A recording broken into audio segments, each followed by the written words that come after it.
ஸ்ரீ அரவிந்த அன்னை நாம் தியானத்தில் உட்கார்ந்து புலன்களை அவித்து தெய்வ சக்தியை பெறுவதற்கு பதிலாக நம்முடைய அன்றாட காரியங்களை செய்யும் போதே அதே தெய்வசக்தி, தியானத்தில் வரக்கூடிய தெய்வசக்தி, நிஷ்டையில் வரக்கூடிய தெய்வசக்தி, அன்னையுடைய சக்தி நம்முள் வரணுங்கிறார். அதாவது நம்முடைய அன்றாட காரியங்களை செய்யும்போதே அந்த தெய்வசக்தி நமக்குள்ளே வரணும் அப்படிங்கிறார்.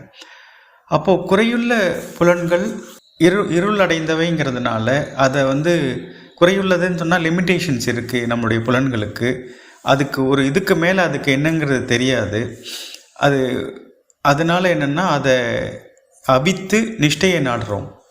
ஆனால் அன்னை என்ன சொல்கிறாங்கன்னா, புலன்களுடைய குறையை நிறைவாக மாற்றி தூய்மைப்படுத்தினோன்னா, துலங்க செய்தோன்னா அதே தெய்வசக்தி நமக்குள்ளேயும் வரும்.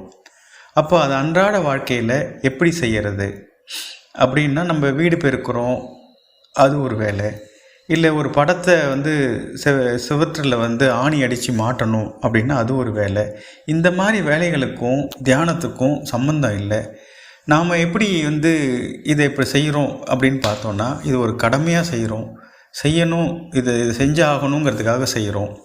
நம்முடைய விருப்பத்தை ஒதுக்கி வச்சுட்டு இதை செய்யணுங்கிறதுக்காக ஒரு கடமையாக நம்முடைய திறமைக்கேற்ப அந்த காரியத்தை செய்கிறோம்.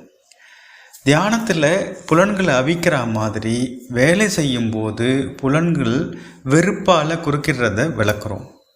அப்போ புலன்கள் அவிப்பது தியானம், புலன்களை ஒதுக்கிறது நம்முடைய பழக்கம். அன்னை என்ன சொல்கிறாங்கன்னா, புலன்களை துலங்க செய்யணுங்கிறாங்க, தூய்மைப்படுத்தணும்னு சொல்கிறாங்க.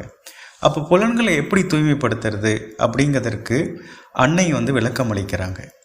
செய்யக்கூடிய வேலைகளில் எதுவாக இருந்தாலும் அதில் முழு ஆர்வம் கொள்ளுதல், முழு ஆர்வம் வெளிப்பட செய்தல் நம்முடைய புலன்களை தூய்மைப்படுத்தும்ங்கிறாங்க. அப்போது அந்த மாதிரி செய்யக்கூடிய வேலை, அந்த மாதிரி நம்ம செய்தோம்னா இந்த தியானத்தில் வெளிப்படக்கூடிய ஒரு தெய்வ சக்தி, உள்ளே வரக்கூடிய தெய்வ சக்தி நம்முடைய செயல்களுடையவும் வரும். இது தொடர்பான கருத்துக்களை ஸ்ரீ கர்மயோகி அவர்கள் அமிர்தம்ங்கிற புத்தகத்தில் அன்றாட வாழ்வில் அன்னையை கொண்டு வருதல்ங்கிற ஒரு கட்டுரையின் கீழே சொல்லிட்டு வர்றார்.